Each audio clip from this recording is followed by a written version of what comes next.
الحمد لله نحمده ونستعينه ونستغفره ونؤمن به ونتوكل عليه ونعوذ بالله من شرور أنفسنا ومن سيئات أعمالنا من يهده الله فلا مضل له ومن يضلله فلا هادي له ونشهد أن لا إله إلا الله وحده لا شريك له ونشهد أن سيدنا ومولانا محمدا عبده ورسوله صلى الله عليه وعلى آله وأصحابه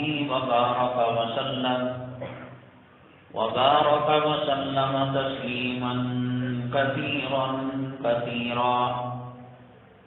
أما بعد فأعوذ بالله من الشيطان الرجيم. بسم الله الرحمن الرحيم. إنما يخشى الله من عباده العلماء.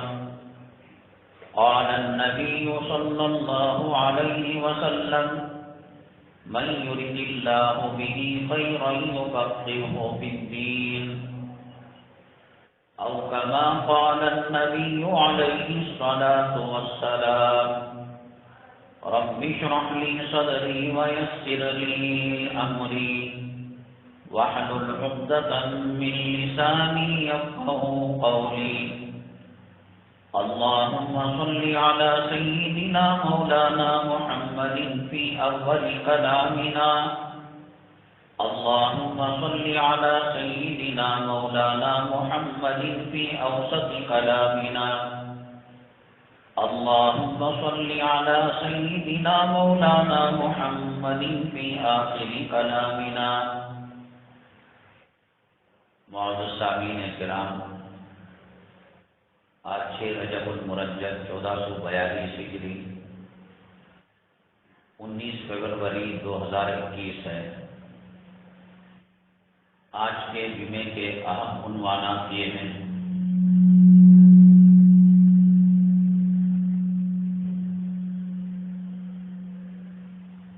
علوم دینیہ کے فضائل اور ان کی جو منقبتیں ہیں، عظمتیں ہیں. اگر کوئی کالج میں، یونیورسٹی میں پڑھتا ہے، عصری تعلیم حاصل کرتا ہے، ڈاکٹر بن رہا ہے، انجینئر بن رہا ہے، پروفیسر بن رہا ہے، تو علماء کے لیے جو فضیلتیں ہیں، کیا وہ فضیلتیں ان ڈاکٹروں کو، انجینئروں کو، پروفیسروں کو، لائروں کو مل سکتے ہیں؟ اگر ملیں گے تو کب ملیں گے؟ نہیں ملیں گے تو کب نہیں ملیں گے؟ شریعت مطہرہ کا مزاج کیا ہے؟ دوسرے نمبر پر، چونکہ یہ ماہ رجب المرجب ہے، 4 مہینے حرمت والے جن کو کہا گیا، ان میں سے ایک مہینہ یہ بھی ہے. اس کی کیا فضیلت ہے، کیا خصوصی عمل ہے، کیا کرنا چاہیے، کیا نہیں کرنا چاہیے، انشاءاللہ اس کے بارے میں بیان ہوگا. تیسرا اہم مسئلہ یہ ہے، بہت سارے لوگ 2 ویلر پر، آٹو پر، بس پر، ٹرک پر یا اپنے گھر کے دروازے پر قرآن شریف کی آیتیں، احادیث اور مقامات مقدسہ کی تصویریں، اللہ کے حرم کی تصویر ہے، رسول اللہ صلی اللہ علیہ وسلم کے روضے کی تصویر ہے، یہ لگاتے ہیں. میلاد کا جلسہ ہوا، سیرت کا جلسہ ہوا، اصلاح معاشرہ، علماء کا بیان ہوا، اشتہار لگاتے ہیں اور اس کے اندر کلام پاک کی آیت لکھی جاتی ہے. رختے چھاپے جاتے ہیں شادی کے، اس میں حدیث لکھی جاتی ہے، آیت لکھی جاتی ہے. کیا یہ کرنا صحیح ہے، غلط ہے، اور کرنا ہے تو اس کا دائرہ کار کیا ہے، اور بچنا ہے تو کب بچنا ہے، اور یہ کرنے سے نقصان کیا ہوتا ہے۔ چوتھے نمبر پر ہمارے گھروں کا یہ سب سے بڑا گمبھیر اہم مسئلہ ہے۔ بیچاری عورت پوری محنت کر کر، مشقت کر کر، دل لگا کر، یوٹیوب میں دیکھ کر، نیٹ میں دیکھ کر پکوان پکاتی ہے، کھانے پکاتی ہے، لیکن گھر کے مرد حضرات اس کھانے سے کوئی خاص لذت محسوس نہیں کرتے۔ بہت ساری لیٹسٹ چیزیں آ گئی ہیں سالن میں تڑکا لگانے کے لیے۔ سینکڑوں سال پہلے امام احمد بن حنبل رحمۃ اللہ علیہ، جو شاگرد ہیں امام شافعی رحمۃ اللہ علیہ کے، ان کے گھر میں مہمان ہوئے۔ بزرگ اللہ والے اور نیکوکار جو ہوتے ہیں وہ کھانا کم کھاتے ہیں، لیکن امام احمد بن حنبل رحمۃ اللہ علیہ، امام شافعی رحمۃ اللہ علیہ کی لڑکی نے جو کھانا بنایا رات کا، پورا سارا دسترخوان صاف کر دیا۔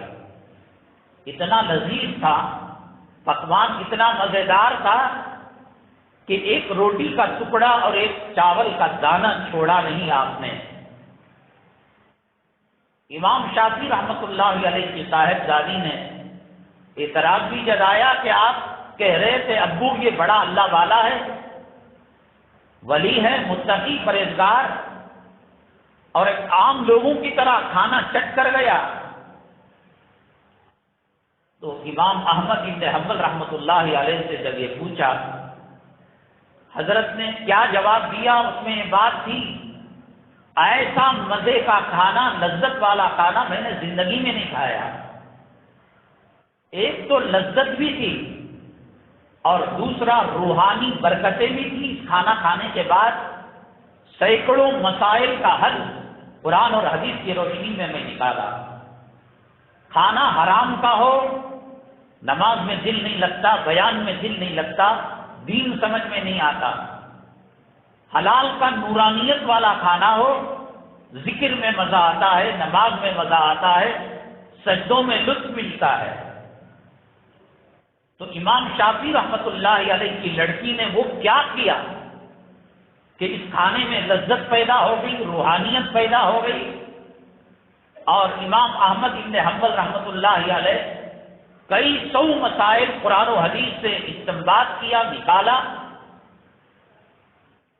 یہ کیا فارمولہ تھا، انشاءاللہ اس کو جاننے کی کوشش کریں گے۔ حسب معمول ہم نے سوال رکھا تھا جس کے اندر یہ بات تھی کہ ایک فقیر، ایک غریب ایک ہوٹل کے والوں کے پاس سے روٹی لیا اور روٹی سڑک پر بیٹھ کر، فٹ پاتھ پر بیٹھ کر کھانے لگا۔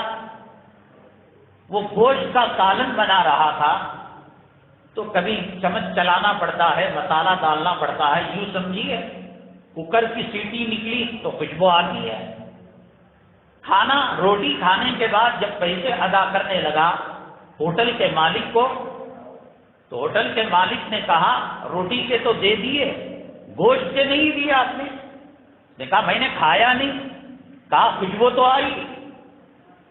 میں نے بتایا کہ کائنات کے اندر سب سے زیادہ عقل مند صاحب فراست جو ہوتے ہیں وہ اللہ والے ہوتے ہیں۔ کس طریقے سے سالن کے بھام اور خوشبو کی پیسے ایک بزرگ نے چکائے اور جس سے ہوٹل کا مالک لاجواب ہو گیا، انشاءاللہ اس کے بارے میں عرض کیا جائے گا۔ ہم آتے ہیں اپنے مرکزی عنوان کی طرف۔ اصل بات یہ ہے، یہ دنیا کھیتی کی جگہ ہے، آخرت کے بیج بونے کی جگہ ہے۔ ایک آدمی دنیا میں آیا ہی نہیں، کھیت کو گیا ہی نہیں، وہ فصل کیا کاٹے گا؟ کھیت میں جائے گا، ہل جوتے گا، بیج ڈالے گا، پانی ڈالے گا، کھاد ڈالے گا، فصل نکلے گی۔ حدیث پاک میں سرور کونین آقا دو عالم جناب محمد الرسول اللہ صلی اللہ علیہ وسلم نے فرمایا، الدنیا مزرعۃ الآخرہ، دنیا آخرت کی کھیتی ہے۔ یہ دنیا الگ نہیں ہے، آخرت الگ نہیں ہے۔ یہود و نصارہ نے، اسلام مسلمان دشمنوں نے مسلمانوں کو یہ سبق سکھایا کہ تم دنیا کے ہو کر رہ گئے، یہ دنیا الگ ہے، آخرت الگ ہے۔ تو نتیجہ کیا ہوا؟ جو آخرت کے لیے مسجد میں نماز پڑھتا ہے، دکان میں بیٹھ کر غداری کرتا ہے، جھوٹ بولتا ہے، مکاری کرتا ہے، دھوکہ دیتا ہے، اس سے کہا جائے بھائی وہ دین تھا، یہ دنیا ہے۔ دین اور دنیا کو کاٹ کر رکھ دو گے، سیاست سے، تجارت سے، شادی سے دین کو الگ کر دو گے تو پھر انسان گناہوں کے اندر آزاد ہو جائے گا، من چاہا گناہ کرے گا۔ شادی کی رسمیں کرنے والے، سیرا ڈالنے والے، ویڈیو پکڑنے والے، کیمرہ پکڑنے والے، جہیز لینے والے، جہیز دینے والے، عورتوں کو بے پردہ کرنے والے، بفے سسٹم میں جانور اور حیوانوں کی طرح چر کر کھانے والے، یہ وہ لوگ ہوتے ہیں جو صف اول کے اندر تکبیر اولیٰ سے نماز پڑھنے والے ہوتے ہیں۔ انہوں نے یہ سمجھ لیا کہ مسجد کی چار دیواری میں دین ہے، یہ شادی ہے، یہ دنیا ہے، اور اس معاملے میں آزاد ہے۔ چند ٹکوں پر ووٹ کا سودا ہوتا ہے، آئی ڈی کارڈ کا سودا ہوتا ہے، بھئی یہ دین ہے، وہ دنیا ہے۔ دین کس پٹری پر چلے گا؟ دنیا ہی کی پٹری پر چلے گا نا۔ انسان دنیا میں آنے سے پہلے کیا نیکی کر سکتا تھا؟ کیا دنیا سے مر کر چلے جانے کے بعد قبر میں نیکی کرے گا تو کیا اجر لکھا جائے گا؟ یہی وہ دنیا ہے جہاں نماز پڑھی جاتی ہے، روزہ رکھا جاتا ہے، حج کیا جاتا ہے، عمرہ کیا جاتا ہے، صدقہ کیا جاتا ہے، خیرات کیا جاتا ہے۔ ظالم اس بات کے اندر کامیاب ہو گئے سمجھانے کے اندر کہ مسلمانوں کی دنیا الگ ہے اور آخرت الگ ہے، جس کے نتیجے میں دو طبقے بن گئے، ایک علماء کا طبقہ بن گیا، ایک عصری تعلیم کے ماہرین کا طبقہ بن گیا۔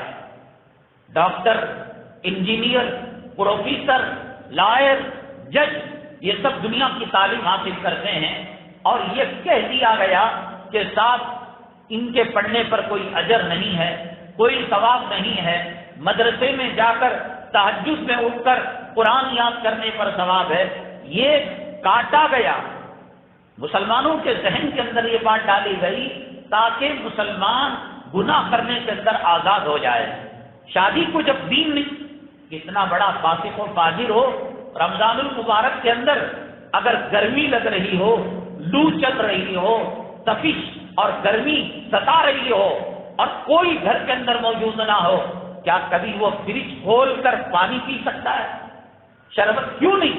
وہ روزے کو دین سمجھتا ہے، وہ شادی کو دین نہیں سمجھتا، ننگا ناچتا ہے۔ جس کی بیوی کا نام مریم، عائشہ، زلیخا، زینب ہے، کیا ان کے چہروں کو دیکھ کر، ان کے کرتوتوں کو دیکھ کر پہچانا جا سکتا ہے کہ اسلام اور مسلمانوں سے کوئی ان کا تعلق ہے؟ ان کو اسلام کی ہوا لگی ہے؟ کوئی نہیں پہچان سکتا۔ دنیا اور آخرت یہ دونوں ملے ہوئے ہیں۔ عصری تعلیم، دنیاوی تعلیم اور دینی تعلیم کے درمیان کوئی فرق نہیں ہے۔ یہ فرق لا کر مسلمانوں کے اندر دو طبقے کر دیے گئے، ایک دنیا کا طبقہ کر دیا گیا، ایک آخرت کا طبقہ کر دیا گیا۔ آخرت کے طبقے کے کھوٹے سے علماء کو باندھ دیا گیا، اماموں کو باندھ دیا گیا، پگڑی والوں کو باندھ دیا گیا، اور دنیا کے کھوٹے سے ڈاکٹر کو باندھ دیا گیا، اور پروفیسروں کو جو دنیاوی تعلیم حاصل کرتے ہیں ان کو شناخت مسلمانوں کی چھین لی۔ میں مولانا تھوڑی ہوں، داڑھی رکھوں گا، ڈاکٹر، انجینئر، پروفیسر، جج، لائر، سائنسدان، کمپیوٹر کا سافٹ ویئر ہارڈ ویئر کا ماہر، وہ سمجھتا ہے کہ دنیاوی یہ علم ہے، اس کے لیے داڑھی رکھنا، امامہ لگانا کوئی ضروری نہیں ہے۔ یاد رکھیے گا کہ شریعت دنیاوی تعلیم اور اخروی تعلیم کے اندر کوئی فرق نہیں کرتی۔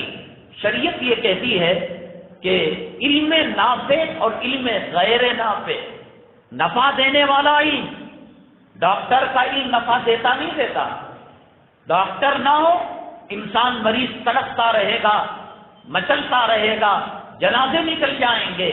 جس طریقے سے نماز پڑھانے پر ثواب ملتا ہے، ڈاکٹر اللہ کی رضا جوئی کے لیے، پیسہ لوٹنے کے لیے نہیں، بل بڑا کر دینے کے لیے نہیں، مریض کو دھوکہ دینے کے لیے نہیں، یہ بندہ صحیح ہو جائے گا، یہ نماز پڑھنے کے لائق بن جائے گا، آنکھیں صحیح ہو جائیں گی، یہ اللہ کے کلام کو دیکھے گا، یہ نیکی کے راستے پر چلے گا۔ تو جو فضیلتیں علماء دین کے لیے ہیں کہ اللہ کے فرشتے ان کے قدموں کے نیچے پر بچھاتے ہیں، قدم قدم پر اجر ملتا ہے، ان کے رات کا سونا جاہلوں کے مقابلے میں عبادت ہے، اور ان کے لیے عرش الہی کے فرشتوں سے لے کر سمندر کی مچھلیاں جیسے قرآن پڑھنے والوں کے حق میں دعائیں کرتی ہیں۔ اگر عصری تعلیم حاصل کرنے والے مخلوق کو فائدہ پہنچانے کی نیت کرتے ہیں، انجینئر پل اس لیے بنتا ہے کہ یہاں سے سواریاں آسانی سے گزر جائیں۔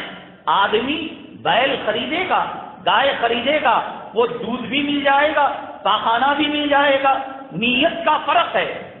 جب اس سے پاخانہ کرنا ہی ہے گائے اور بیل کو، نیت کر کر ڈاکٹر اور عصری علوم حاصل کرنے والے کیوں تباہ اور برباد کرتے ہیں اپنی زندگی کو؟ تجارت یہ دین ہے۔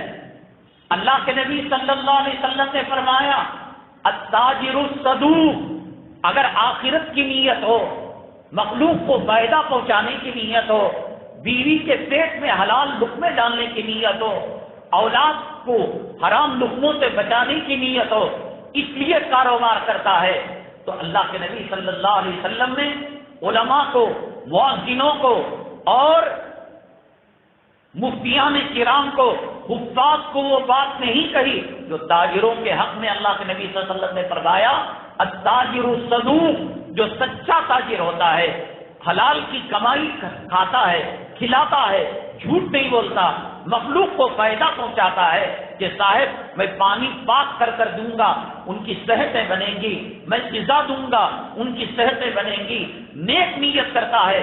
اللہ کے نبی صلی اللہ علیہ وسلم نے فرمایا وہ پیغمبروں کے ساتھ، صدیقوں کے ساتھ، شہداء کے ساتھ، صالحین کے ساتھ اللہ ان کا حشر فرمائے گا۔ کاروباری آدمی کون سے مدرسے کا فارغ ہے؟ تاجر کون سے دارالعلوم اور مذاہب اور نظریے کا فارغ؟ اللہ کے نبی صلی اللہ علیہ وسلم نے فرمایا، آپ نے فرمایا ایک درخت کے بارے میں، اگر کوئی مسلمان درخت لگاتا ہے، آج یہ لوگ چیخ رہے ہیں حکومت والے درخت لگاؤ، ہریالی پھیلاؤ، ماحولیات کا آپ جو ہے تحفظ کرو، سیفٹی کا کام کرو۔ 1400 سال پہلے اللہ کے نبی صلی اللہ علیہ وسلم نے فرمایا ماحولیات کو صاف رکھو، درخت لگاؤ، اس میں ایک چڑیا آ کر دانا کھاتی ہے، خدا کی مخلوق فائدہ اٹھاتی ہے، اللہ تبارک تعالیٰ ثواب جاریہ کے طور پر قیامت تک تمہاری قبر میں ثواب پہنچاتے رہیں گے۔ جو فضیلتیں علماء دین کے لیے ہیں، ہاں ان کا مقام الگ ہے۔ ڈاکٹر ہے، ایک ڈاکٹر بخار کی دوا دینے والا، کھانسی کی دوا دینے والا، سردی کی دوا دینے والا اور جسم میں درد کی دوا دینے والا۔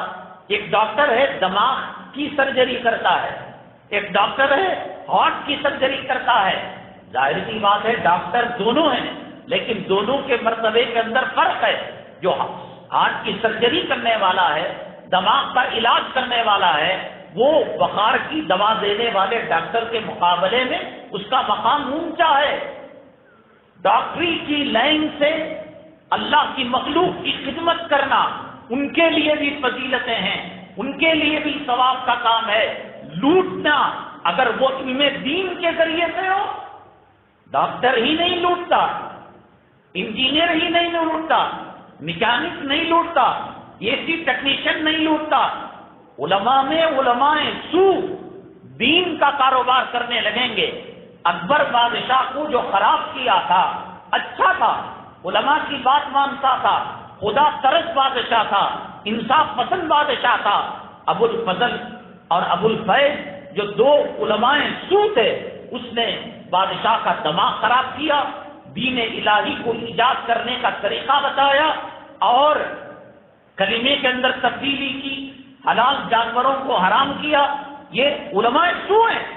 عالم بن جانا کافی نہیں، عالم بننے کے ساتھ نبی کے طریقے پر چلنا، نبی کا درد سینے میں رکھنا، نبی کی فکریں رکھنا، یہ اصل میں نبی کی وراثت ہے۔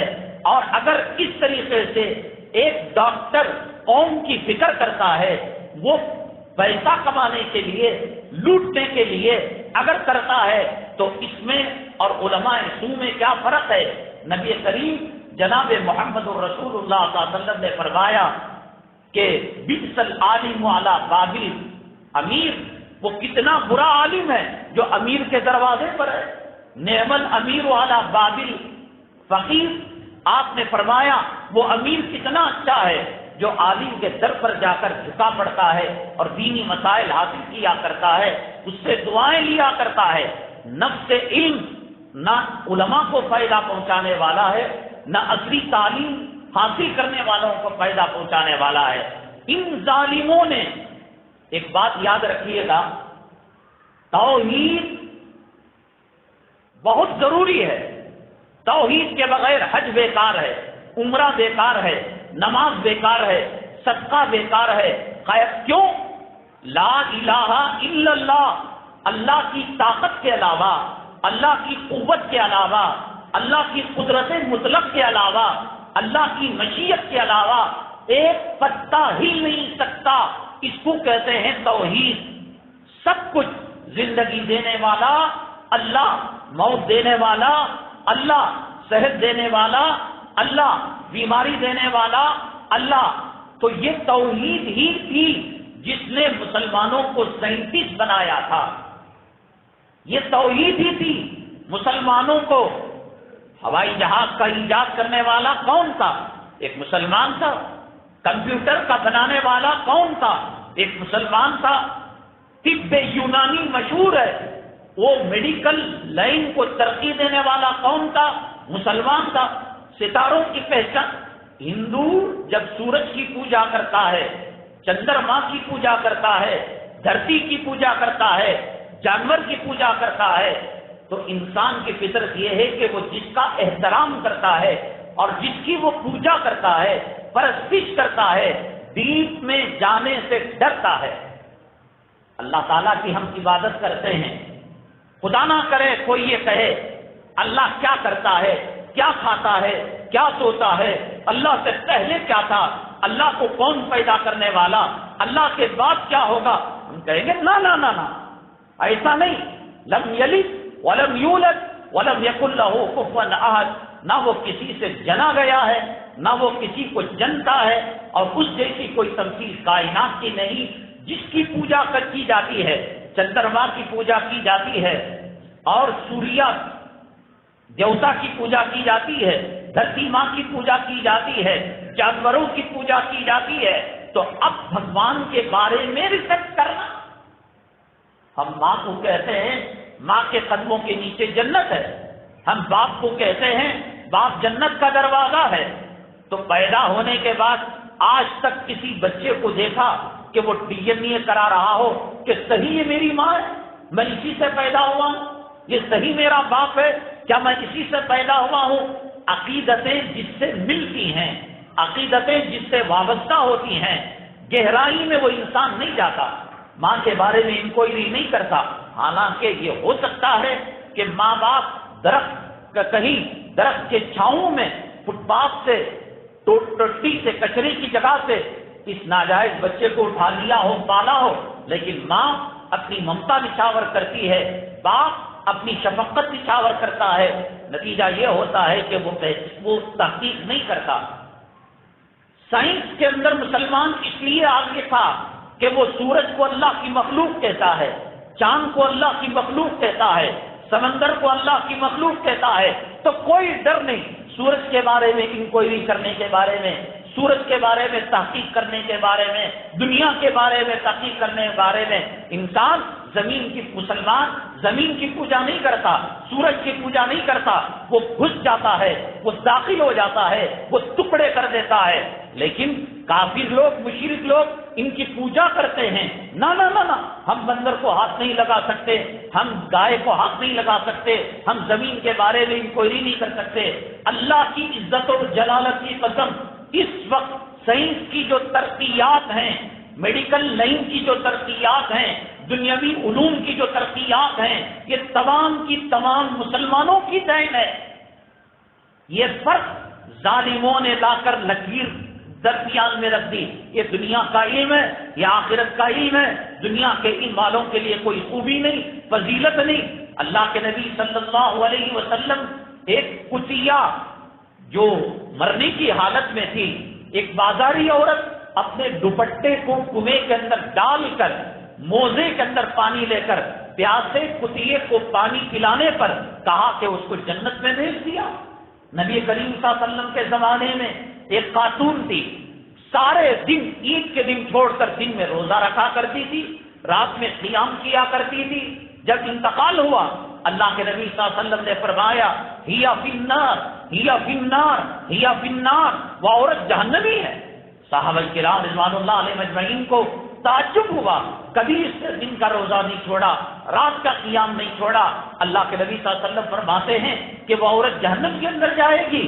تو آپ سے پوچھا گیا، آپ نے فرمایا سارے اعمال ایک طرف، اس نے بلی کو باندھ رکھا تھا، نہ کھانا وقت پر دیتی تھی، نہ دودھ پانی وقت پر دیتی تھی، بھوک سے بلی مر گئی اور اس کے عذاب کے اندر اللہ نے اس کو جہنم میں بھیج دیا۔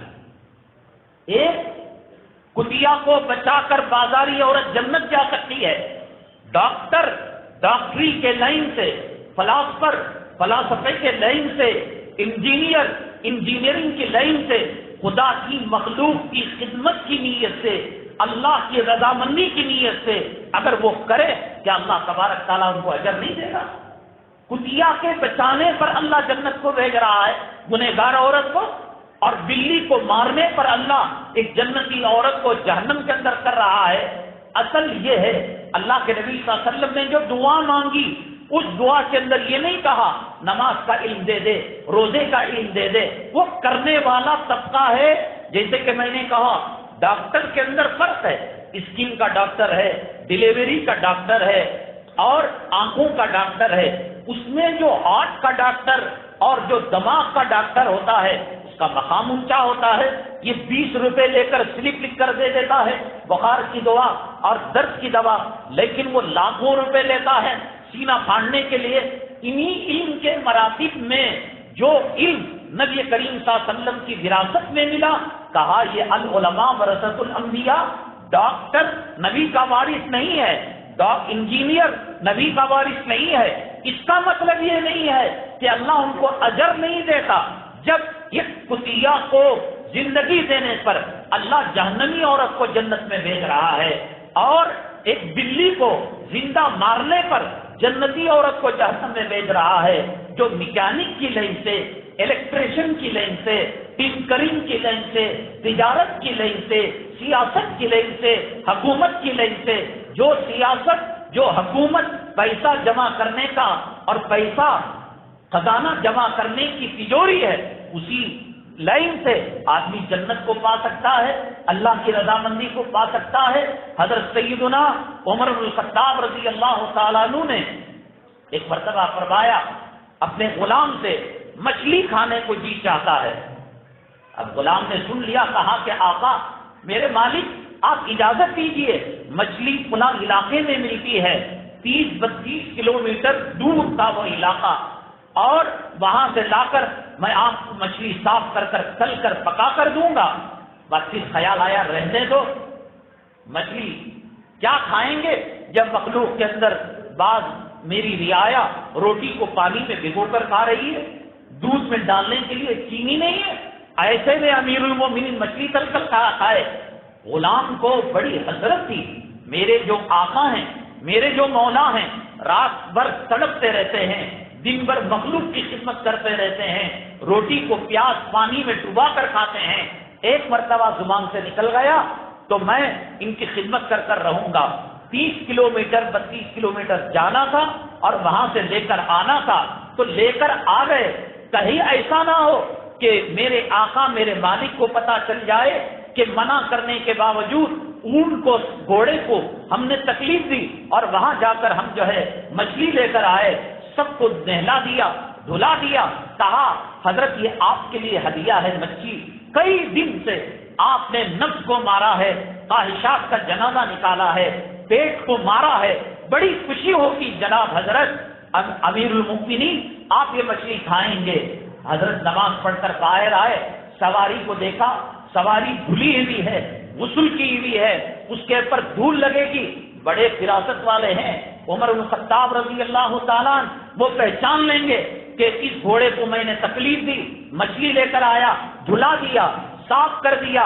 حضرت سیدنا عمر بن خطاب ایک بات لکھ کر رکھ لو اور سونے کے حروف میں کندہ کر کر رکھ لو، قرآن کا علم حاصل کرنے والا، نبی کے علوم کا جانشین جو ہوتا ہے کائنات میں سب سے عقل مند اور سب سے ہوشیار اور سب سے زیادہ حکمت والا ہوتا ہے. اللہ کے نبی صلی اللہ علیہ وسلم نے فرمایا اتقوا فراست المومن فانه ينظر بنور اللہ. مومن کی فراست سے بچو، اللہ کا چشمہ، اللہ کے نور کا چشمہ لگا کر وہ دیکھا کرتا ہے. انہوں نے مچھلی حاضر تو کر دی، جانور کو تو دھلا دیا جلدا جلدی میں. عمر الخطاب نے کہا ماشاءاللہ دلہا لگ رہا ہے. آگے دیکھا، نیچے دیکھا، اوپر دیکھا، جلدی میں کان کے پیچھے جو دھول ہٹی ہوئی تھی اس کو صاف کرنا غلام بھول گیا تھا. عمر الخطاب رضی اللہ تعالیٰ عنہ نے اپنے غلام کو بلایا اور کان کے پیچھے انگلی ڈال کر شہادت کی. کہا کہ بھائی جب آپ غسل دے رہے تھے اور اس کو صاف کر رہے تھے، جلدی میں کان کے پیچھے دھول پوچھنے سے آپ رہ گئے تھے، یہ دیکھو یہ دھول ہے. کہنے لگے آقا میں شرمندہ ہوں، آپ کی خوشی میں میری خوشی ہے، آپ مچھلی کھائیں گے میرا دل باغ باغ ہو جائے گا. آقا آپ کی حالت دیکھی نہیں جاتی، آپ کو جب سے میں نے دیکھا ہے سوکھی روٹی کھاتے ہیں. وہ کئی 22 لاکھ مربع میل کا بادشاہ، 22 لاکھ مربع میل کا امیر المؤمنین، خلیفۃ المسلمین، آج چند نالیوں کا کونسلر کوئی بن جائے، ایک چھوٹے علاقے کا ایم ایل اے بن جائے، ایم پی بن جائے، 7 پشت تک نسلوں تک وہ پیسہ، سونا، چاندی اتنا جمع کرتا ہے کہ ہندوستان کے بیان کہتے ہیں قطو اب بس کرو، سوئس کے کھاتوں کے اندر پیسہ جمع کرتا ہے. اگر اللہ کے نبی کے نائب آ جائیں کیا صورتحال ہوتی ہے. فرمایا کام والے نے حضرت آپ کھائیں گے تو میرا جی خوش ہو جائے گا.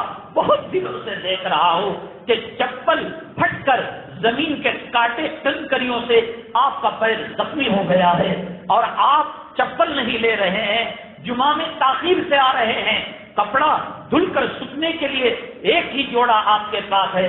حضرت بڑی مہربانی ہوگی آپ کھا لیجیے. مجرم ہوں میں، ملزم ہوں، آپ نے منع کیا تھا، میں اس گھوڑے پر بیٹھ کر جا کر مچھلی لے آیا، میری بیوی بچوں کی رضامندی کے لیے آپ کھائیں گے میرا کلیجہ خوش ہو جائے گا. حضرت نے فرمانے لگے رو کر میرے بھائی، میرے غلام اور میرے خدمت کرنے والے خادم، دیکھ میرے 22 لاکھ مربع میل کے اندر جب تک ہر یتیم کھانے والا نہ بن جائے، ہر بیوہ خوشحالی کی زندگی گزارنے والی نہ بن جائے، میرے رب کی قسم میں مچھلی کو ہاتھ نہیں لگا سکتا. جا مدینہ طیبہ کے گلیوں میں ڈھونڈ، کوئی بھوکے بچے ملیں گے، یتیم بچے ملیں گے، بیوہ عورتیں ہوں گی جن کے گھروں میں چولہا جلے کئی دن ہو چکے ہوں گے، وہاں تقسیم کر دینا. میں اس وقت تک مچھلی کو ہاتھ نہیں لگاؤں گا جب تک کہ میری رعایا خوشحال نہ ہو جائے. دین آتا تو میں نے کہا علوم تو سب علوم ہیں. نبی کریم صلی اللہ علیہ وسلم کے زمانے میں جو سب سے پہلا غزوہ ہوا، جو سب سے پہلی جنگ ہوئی، وہ آپ جانتے ہیں کہ مسلمانوں نے جنگ بدر کے اندر شرکت کی. یہاں 313 تھے مسلمان، وہاں ہزاروں کی تعداد کے اندر تھے. اللہ نے بتا دی آج بھی آپ عمرے میں جائیے، حج بیت اللہ کے لیے جائیے، تو بدر کے میدان جب جائیں گے ایک پہاڑ نرم ریت اور نرم بالو کا آپ کو ملے گا. نبی کریم صلی اللہ علیہ وسلم اور صحابہ کی مدد کے لیے آسمان سے جو فرشتے اترے تھے، اس فرشتوں کی قدموں کی برکت سے چٹیل پہاڑ نرم روئی کی طرح ہو گیا. آج بھی وہ دکھائی دے رہا ہے. تو بدر کے اندر جو قیدی ہوئے، کہا گیا اتنی پنالٹی بنو، اتنا جرمانہ بنو، آپ چلے جاؤ، آزاد ہے. حضرت عمر بن خطاب رضی اللہ تعالیٰ عنہ نے کہا ایک ایک کا سر قلم کر دینا چاہیے، اور وہ آدمی سر قلم کرے جو رشتہ داری کے اندر قریب ہو. نبی کریم صلی اللہ علیہ وسلم نے حضرت ابو بکر صدیق رضی اللہ تعالیٰ عنہ کی رائے پر عمل کیا، فدیہ دے کر چھوڑ دیا. ویسا پنالٹی جرمانہ.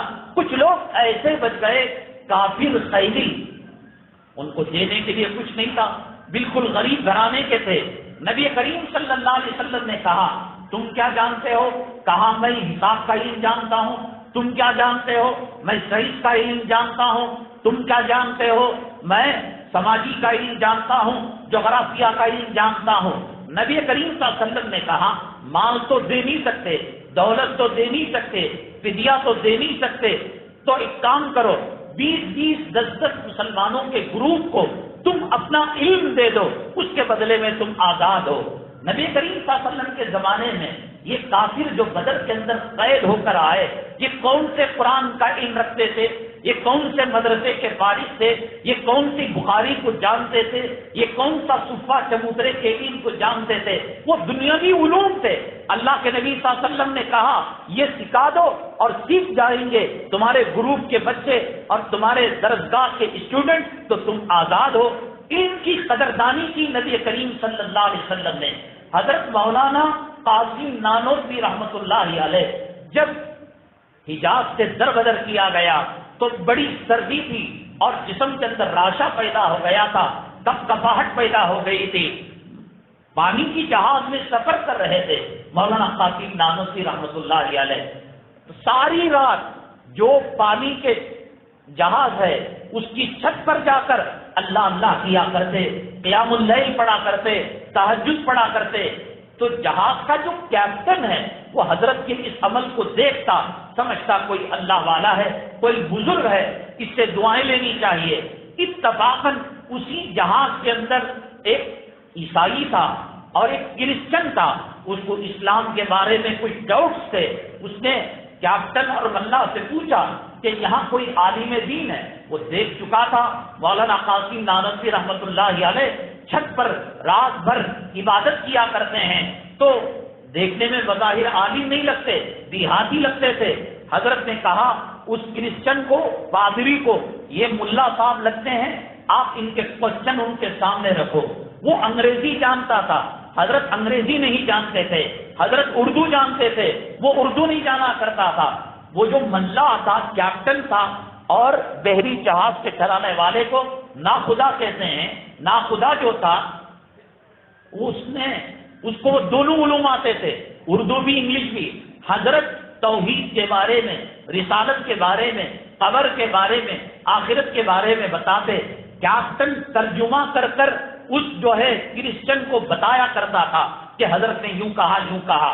پھر اس کے بعد وہ سوال کرتا. حضرت مولانا قاسم نانوتوی رحمۃ اللہ علیہ نے فرمایا اگر وہ میری پہلی بات سمجھ چکا ہوتا تو یہ کوشچن اس کو نہیں کرنا چاہیے. ایسی تمام مجلس کے اندر ہو رہا تھا. حضرت کچھ کہتے، وہ کیپٹن کچھ کہتا. مولانا قاسم نانوتوی رحمۃ اللہ علیہ نے کہا کہ وہ جو ٹرانسلیٹر ہے، ترجمہ بیان کرنے والا ہے، لگتا ہے کہ میری بات پوری طریقے سے اس جو ہے یہودی اور کرسچن تک نہیں پہنچا رہا ہے. اس لیے حضرت نے ارادہ فرمایا جیسے ہی میں انڈیا پہنچوں گا، دارالعلوم دیوبند کے بانیوں میں سے حضرت قاسم نانوتوی رحمۃ اللہ علیہ ہے. دارالعلوم کے بنانے والوں میں سے حضرت مولانا قاسم نانوتوی رحمۃ اللہ علیہ ہے. حضرت نے کہا دعوت و تبلیغ کے راستے میں زبان رکاوٹ بن رہی ہے.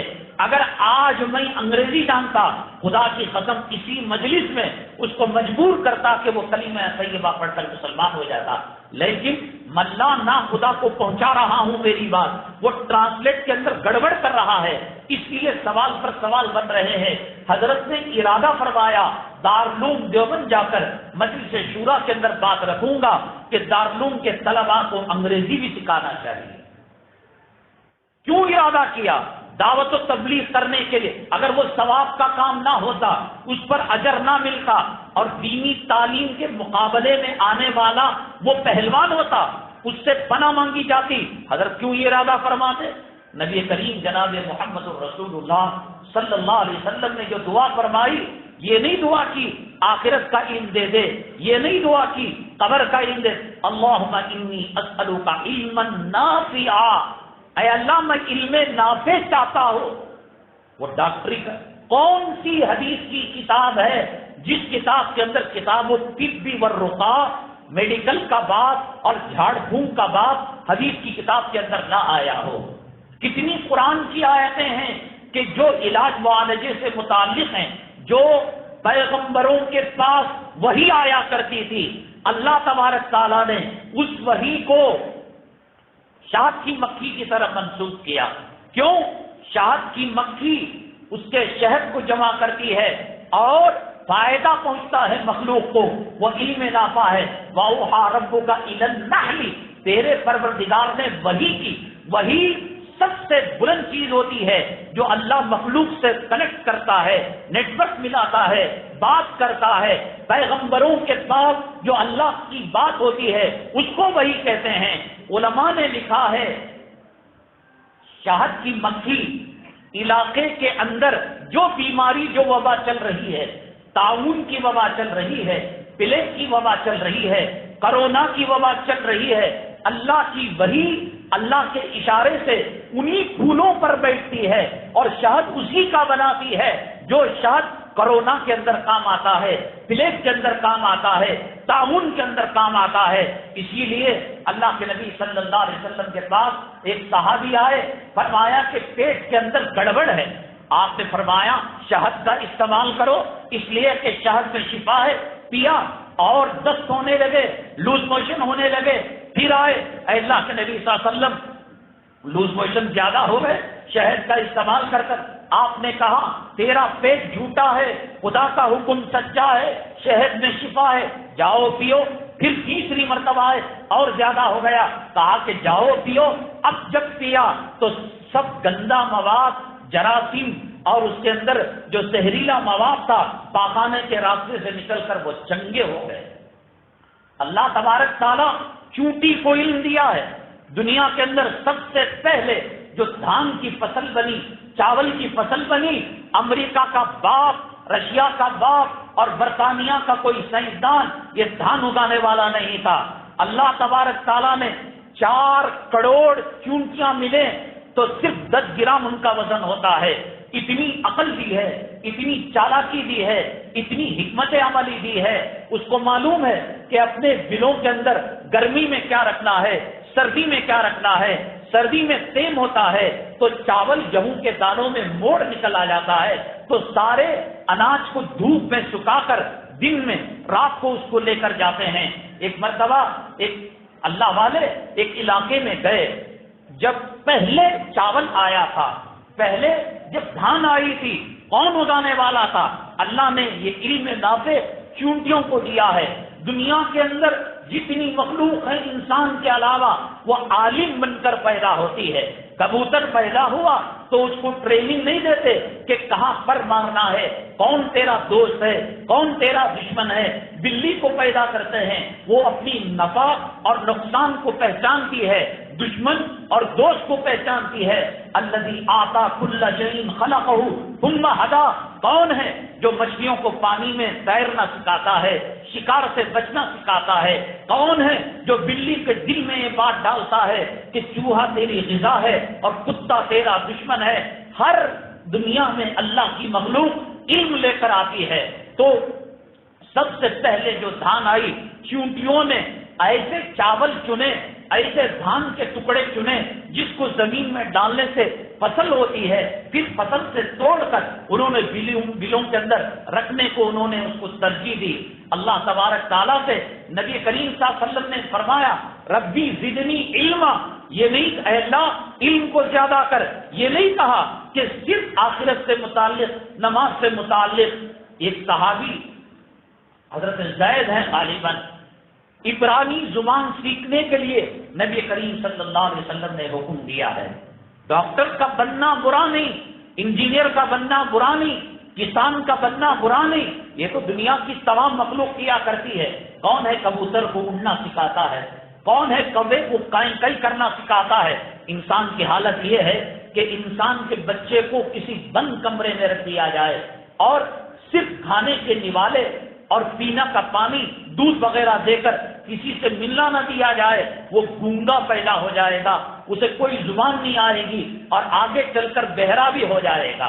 لیکن دنیا میں کسی چیڑے کے بچے کو، کوے کے بچے کو، کبوتر کے بچے کو آپ امریکہ والے کو انڈیا کے اندر لے آئے، انڈیا کے کوے کو امریکہ لے کر جائیں، وہ قدرتی طور پر کائیں کائیں کرے گا، چیڑی چیچی کرے گی، کبوتر غٹر غوں کرے گا۔ یہ اللہ تبارک تعالیٰ نے کہا یہ علم جو ہم انسانوں کو دیتے ہیں وہ محنت اور طلب اور جوڑ اور تڑپ لے کر دیتے ہیں، اور اس کے اندر کوئی فرق نہیں۔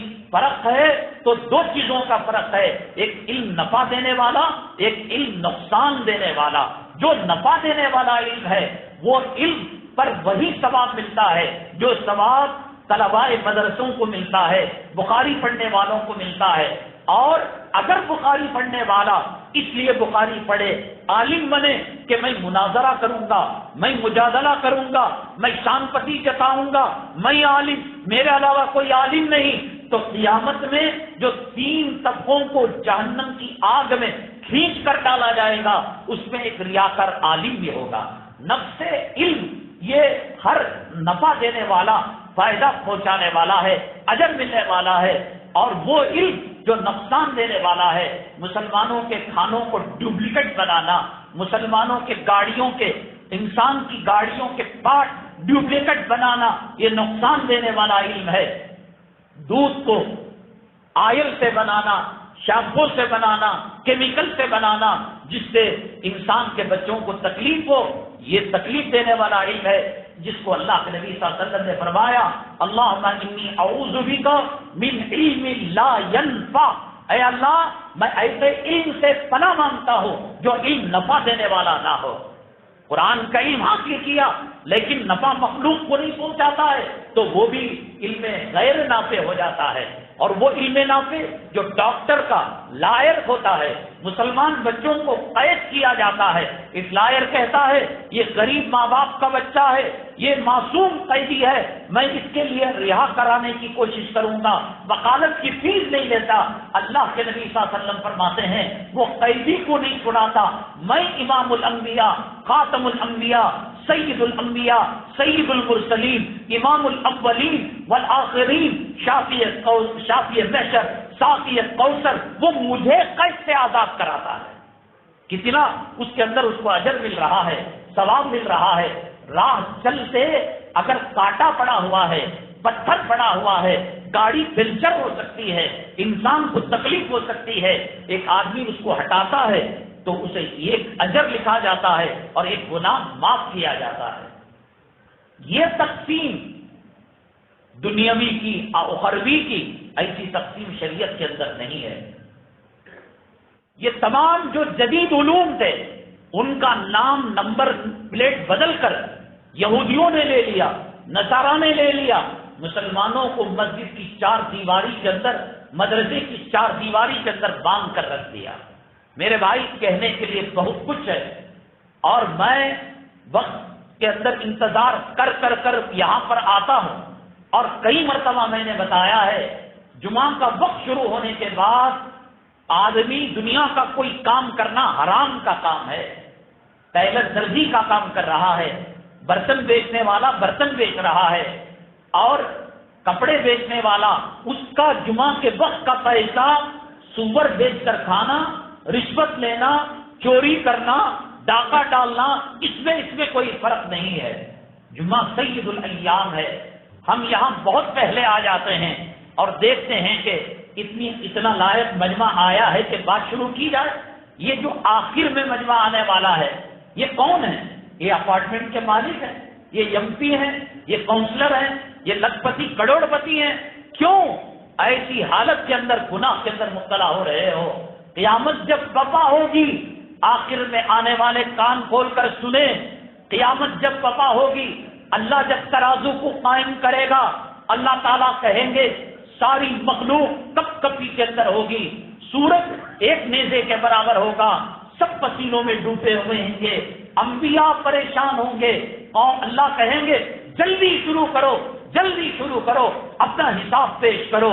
اللہ کی مخلوق آدم علیہ السلام کے پاس جائے گی، اے آدم آپ سب سے پہلے دنیا کے اندر آئے، سارے انسانوں کے باپ ہیں، دادا ہیں۔ آدم علیہ السلام رونے لگیں گے، میں نے جنت میں ایک بھول کی، مجھے ڈر ہے کہ کہیں اللہ اس کا مواخذہ نہ کر لے، اللہ اس کی پکڑ نہ کر لے، جاؤ کسی اور کے پاس۔ نوح علیہ السلام کے پاس جائیں گے، نوح علیہ السلام کہیں گے میں نے بیٹے کے لیے جنت مانگی تھی، اللہ نے مجھے ڈانٹ دیا تھا اور اللہ نے مجھے منع کر دیا تھا، جاؤ کسی اور کے پاس۔ ابراہیم علیہ السلام کے پاس جائیں گے، ابراہیم علیہ السلام کہیں گے میں نے باپ کے بارے میں، آدر کے بارے میں، جو بت تراش تھا، بتوں کا بیچنے والا تھا، نرمی برتی تھی، اور تین بظاہر میں نے حقیقت حال کے خلاف باتیں کی تھی، جاؤ کسی اور کے پاس۔ تمام انبیاء سے فارغ ہو کر قوم نبی کریم صلی اللہ علیہ وسلم کے پاس آئے تھی، آقا امام الانبیاء آپ ہیں، رحمت للعالمین آپ ہیں، اللہ کا جلال، اللہ کا غضب، اللہ کا غصہ دیکھا نہیں جاتا ہے، ایک طرف سورج کی تپش ہے اور ایک طرف نفسی نفسی کا عالم ہے، آقا کچھ کیجیے، اللہ حساب پیش کرنے کو کہہ رہے ہیں۔ داڑھی مڈو کیا حساب پیش کرو گے؟ جمعہ کے وقت حرام کے لقمے کھانے والوں، اللہ کے دربار میں کیا حساب پیش کرو گے؟ نمازوں کو چھوڑنے والوں، عورتوں کو رنڈی کے کپڑے پہنانے والوں، حرام اور رشوت اور سود کا پیسہ اپنی اولاد، اپنے گھر والوں کے پیٹ میں ڈالنے والوں، کیسا سابقہ ہوگا اللہ کی عدالت کا؟ پیغمبر، اولیاء، اقطاب، ابدال، پیران پیر، خواجہ اجمیری، خواجہ نظام الدین اولیاء، تمام کے تمام نفسی نفسی کے عالم میں ہوں گے، آقا کے دربار میں آئیں گے، آقا سیدنا ابو بکر صدیق ہیں، وہ 1400 سال بعد کی کسی عالم کو، کسی مفتی کو، کسی محتمم کو، کسی ناظم کو، کسی مسجد کے متولی کو نہیں، وہ ابو بکر جس کا ذکر اللہ نے قرآن میں کیا ہے، اذ ہما فی الغار اذ یقول لصاحبہ لا تحزن، وہ ابو بکر کہ جنت کے پورے دروازے ابو بکر کو کہہ رہتے ہوتے ہیں اے ابو بکر میرے سے آ جا، میری شان بڑھ جائے گی۔ وہ ابو بکر جن کے بارے میں نبی کریم صلی اللہ علیہ وسلم نے فرمایا اے ابو بکر تمام کا احسان کا بدلہ میں نے دنیا میں چکا دیا، تم نے میرے اوپر اتنا بڑا احسان کیا ہے کہ دنیا میں تمہارا بدلہ نہیں چکا سکتا۔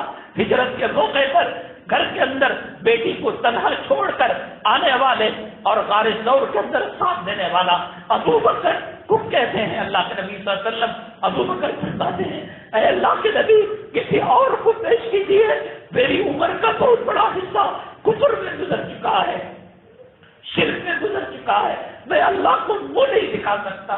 وہ ابو بکر جس کے تذکرے کلام پاک میں، وہ ابو بکر جسے جنت کے دروازے بلا رہے ہیں، داڑھی مڑے اللہ کے حساب کا کیسے سامنا کرے گا؟ بے نمازی، جورو کے غلام، حرام کے لقموں پر پلنے والے، دنیا کے پجاری، نماز کا کوئی اہتمام نہیں، جمعہ کا کوئی اہتمام نہیں، ہیروؤں کا پیشاب پینے والے، فلم میں کام کرنے والے، ناٹک کرنے والوں کی نقالی کرنے والے، آج ابو بکر تھر تھر کانپ رہا ہے۔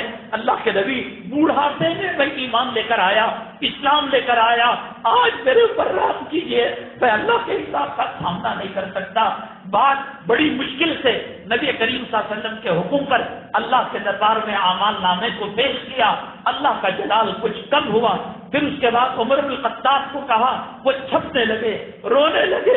وہ عمر جب زمین پر چلتے تھے آسمان سے آیتیں نازل ہوتی تھی، وہ عمر جو مکے مدینے میں تھے جنت میں محل تیار ہو چکا تھا، اللہ کے نبی اللہ کے حساب و کتاب کا سامنا نہیں کر سکتا، معاف کیجئے مجھ سے بہت بڑی غلطی ہو گئی، میں گھر سے آپ کے قتل کے ارادے سے نکلا تھا۔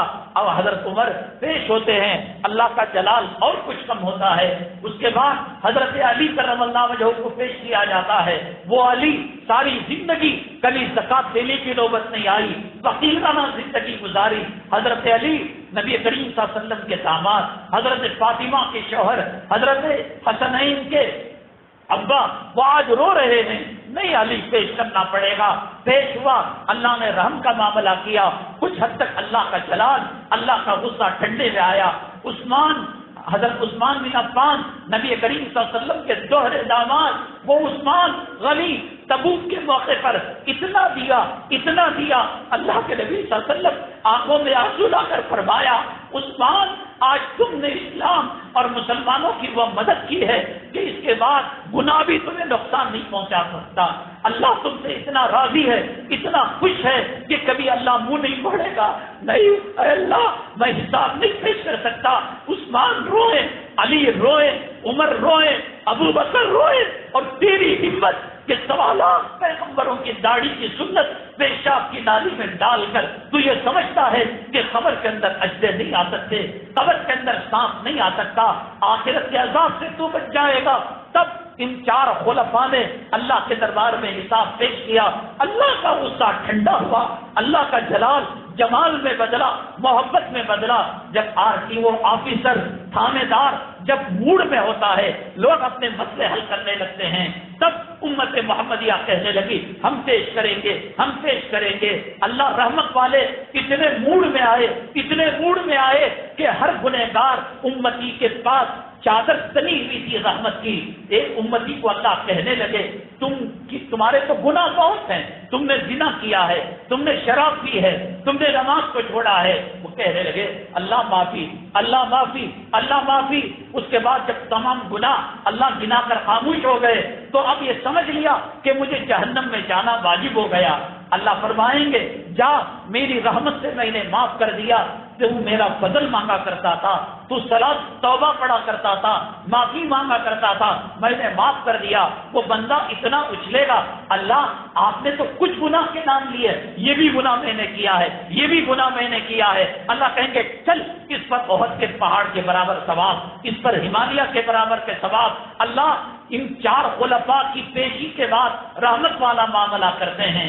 ان کی یہ حالت، میرے بھائی جمعہ چھوڑ کر تجھے کیا ملے گا، فجر میں جنابت والی عورت کے بغل میں سونے سے کیا ملے گا، حرام کے لقمے کھانے سے کیا ملے گا، تیرے چلے جانے سے مر کر سورج اندھا نہیں ہو جاتا، چاند کی چاندنی ختم نہیں ہو جاتی، یہی دنیا رہے گی، یہی کھانا رہے گا، یہی پینا رہے گا۔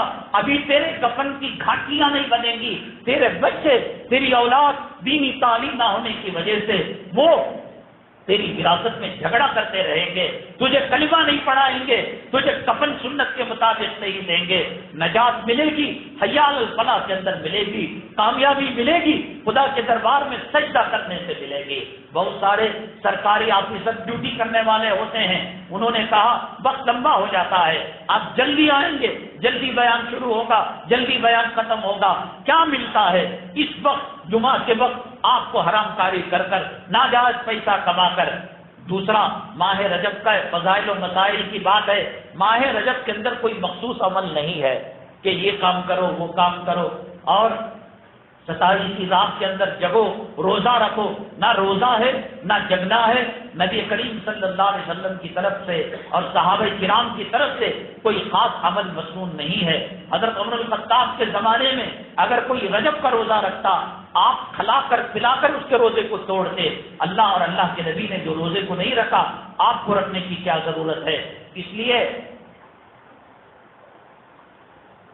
کیونکہ معراج کے اندر نماز ملی ہے، قسمیں کھائے نماز نہیں چھوڑیں گے، جو چھوڑ دیے ہیں اس کی قضا کریں گے، اور جو مر گئے ہیں ان کی طرف سے فدیہ ادا کریں گے۔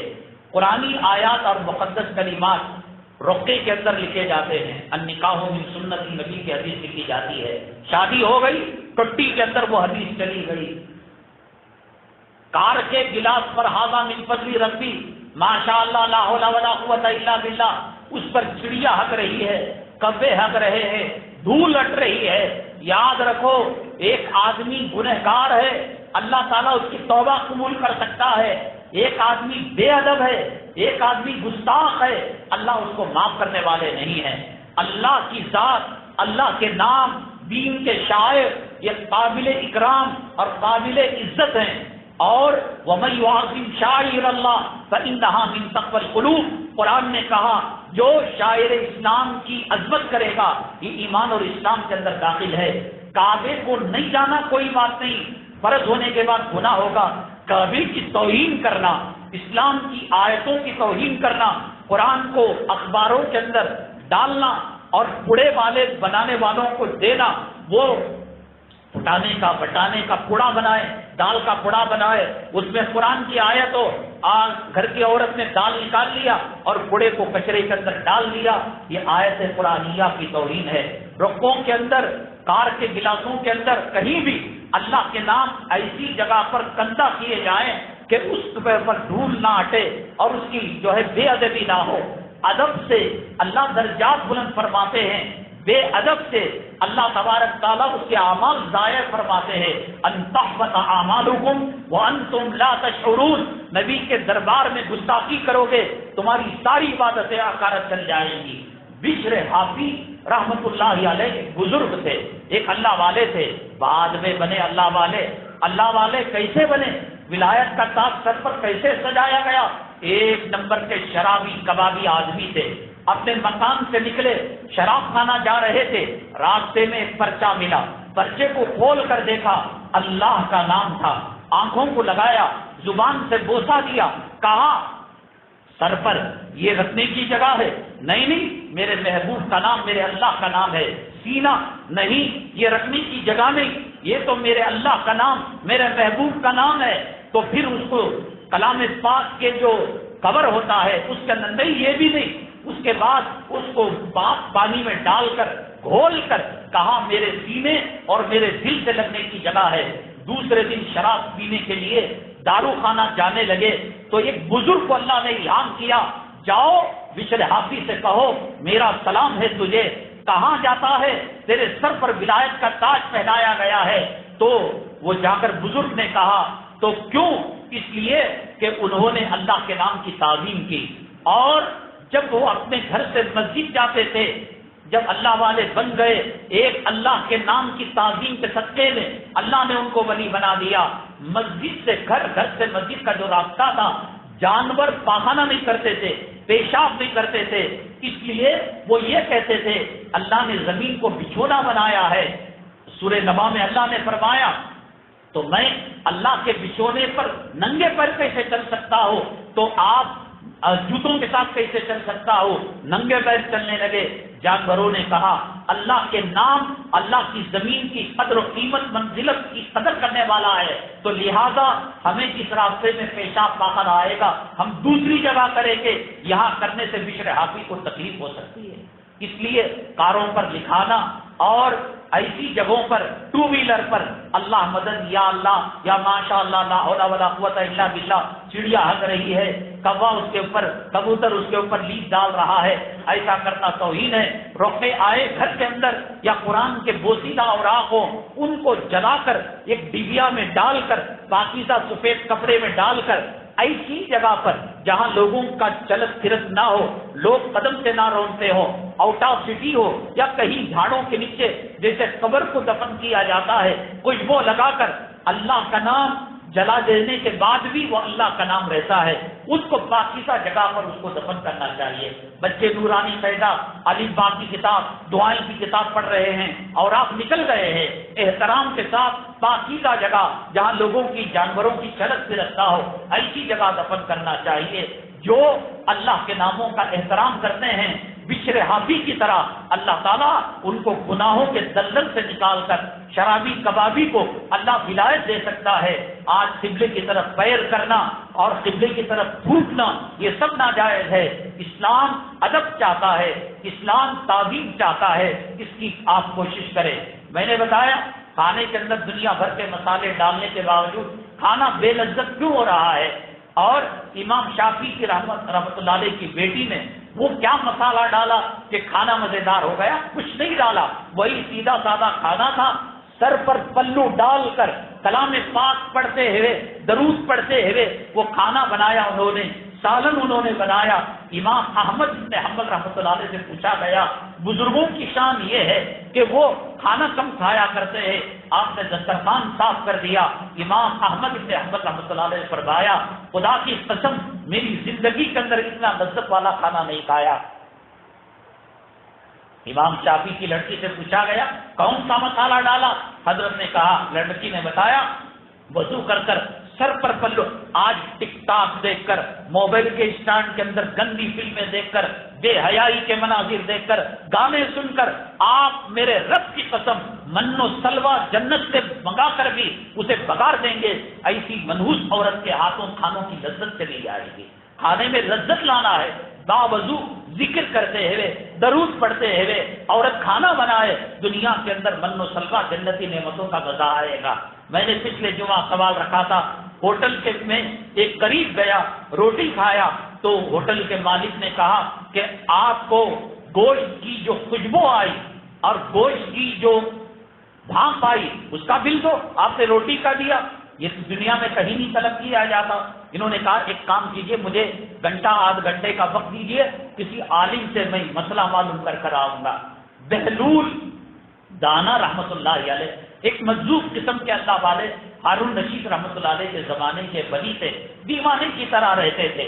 انہوں نے جا کر شکایت کی، حضرت میں نے روٹی کھائی اور وہ کہہ رہا ہے کہ گوشت کی خوشبو اور بھانپ کے پیسے دو، میرے پاس تو ہے نہیں پیسے، آپ مسئلے کو حل کیجیے۔ وہ لے آیا اور کہا مالک ہوٹل السلام علیکم۔ وعلیکم السلام۔ بھائی جھگڑا کس بات کا؟ دیکھو ہنڈیا کھولی تھی، کوکر کی سیٹی آئی تھی، گوشت کی بھانپ اس کو لگی اور گوشت کی خوشبو آئی، روٹی کا پیسہ دے رہا ہے، خوشبو کا نہیں دے رہا ہے۔ حضرت نے کہا کتنا ہوا؟ کہا کہ 20 درہم یا 20 روپے جو بھی ہو۔ کہا یہ کتنے کا درہم ہے؟ کہا 5 روپے کا۔ اس کو زمین پر پتھر پر ڈالا، کھنکھناہٹ آئی، کہا سن لیا؟ ہاں جی سن لیا۔ پھر دوسرا ڈالا 10 روپے ہوئے، تیسرا ڈالا 15 روپے ہوئے، چوتھا ڈالا 20 روپے ہوئے۔ تیرے 20 روپے کی کھنکھناہٹ کی آواز آ گئی، تو چل سے بن۔ اب وہ کیا جواب دے سکتا ہے؟ حضرت بہلول دانا رحمت اللہ علیہ سے ایک کافر اسلام مسلمان دشمن نے کہا کون سے اسلام کو ماننے والے ہو؟ اللہ کو ماننے والے ہو؟ اللہ تو دکھائی نہیں دیتا، پھر بھی اللہ کو مانتے ہو؟ شیطان کو جہنم میں کیوں ڈالا جا رہا ہے؟ شیطان آگ سے بنا ہے، آگ کو کیا کام کر سکتی ہے؟ یہ اس کا سوال کا جواب دو، میں مسلمان ہو جاؤں گا۔ اور تیسرے کہا مسلمان کہتے ہیں نیکی کرانے میں فرشتوں کا ہاتھ ہوتا ہے اور برائی کرانے میں شیطان کا ہاتھ ہوتا ہے۔ آدمی جب داڑھی مونڈتا ہے، حرام کام کرتا ہے، شراب پیتا ہے، نماز چھوڑتا ہے تو شیطان کے انگلی کرنے سے ہوتا ہے۔ تو انسان کو کیوں سزا دی جا رہی ہے؟ شیطان کو سزا دینا چاہیے۔ ایک یہ کہ اللہ کیوں نہیں دکھائی دیتا، دوسرا یہ شیطان آگ سے پیدا ہوا تو پھر جہنم کی آگ اسے چھو نہیں سکتی، کیوں جہنم میں ڈالا جا رہا ہے؟ اور تیسرا یہ ہے کہ گناہ شیطان کرواتا ہے اور سزا انسان کو دی جاتی ہے۔ حضرت ایک چٹکی میں اس کا جواب دیتے ہیں۔ میں نے بتایا اتقوا فراست المومن، مومن کی فراست بڑی تگڑی ہوتی ہے۔ آئندہ جمعہ 12:45 بجے آپ آئیں نہ آئیں، انشاءاللہ بیان شروع کر دیں گے اور وقت سے پہلے 2 بجے سے پہلے بیان ختم کر دیں گے، اس لیے کہ ڈیوٹی کی جانے والوں کو پریشانی ہوتی ہے۔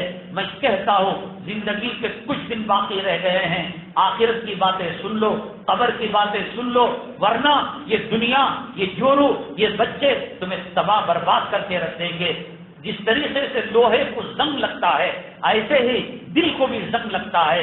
ہم آخرت کی باتیں آج حضرت ابو بکر صدیق کی پیشی، حضرت عمر الخطاب کی پیشی سننے سے دل نرم ہوتا ہے، اور یہ دل کا نرم ہونا ٹی وی کے سامنے نہیں ہوتا، بیوی کے سامنے نہیں ہوتا، یہ علماء کے بیانات سے ہوتا ہے۔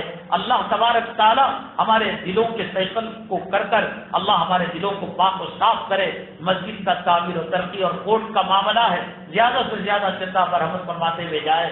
اسی طریقے سے ادارے کے حلال صابن، عرق گلاب اور دیگر چیزیں ہیں، ان چیزوں کو بھی خرید کر ادارے کو نفع پہنچائے۔